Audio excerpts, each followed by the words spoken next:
Salutare băieții și bine v-am găsit aici la clipul de înscriere la Shinobi War. V-aș ruga dacă se poate să vă uitați la tot clipul ăsta, nu o să țină mult deoarece de data asta o să avem reguli noi la Shinobi War. Dacă nu știți ce este la Shinobi War, este o competiție între abonați pe jocul Naruto Storm 4 și nu trebuie să ai jocul, efectiv alegi o echipă, de exemplu Sasuke Itachi, Naruto Sasuke, Kabuto Orochimaru, etc. și se luptă între ele pe live sâmbătă la ora 3, că atunci este turneul, pe principiul finale, semifinale, optimi, sferturi, etc. Deci nici măcar nu trebuie să ai jocul sau ceva, efectiv alegi o echipă din Naruto, dintre cele pe care urmează să ți le arăt acum și participi, asta e tot, trebuie doar să intri pe live și să te înscrii, bineînțeles. Vă las mai multe detalii în descriere dacă vreți să înțelegeți mai bine ce este Shinobi War, acolo pun toate regulile tot, sau veniți pe Discord pe camera asta ce este Shinobi War și citiți aici, aici sunt toate regulile și tot, în caz că este prima dată când participați. Bun, acum cum faceți să vă înscrieți? Păi, în primul rând, trebuie să intrați pe Discord, găsiți linkul în descriere, veniți aici pe camera Comments Bots, băgați parola asta, .im spațiu cocoșel. Asta este parola de data asta, dați Enter frumos.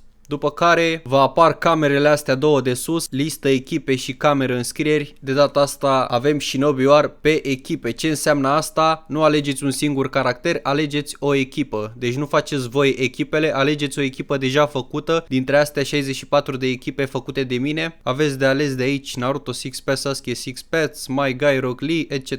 Am făcut echipe care să fie relativ ca alea din anime, adică n-am făcut ceva nonsense cum ar fi Minato cu Sasuke, nu știu, care n-au avut niciodată nicio legătură. Deci aveți de ales între 64 de echipe, vă hotărâți la o echipă, uite de exemplu echipa 15, Pain și Conan, după care veniți pe camera de înscrieri și scrieți așa, aleg 15.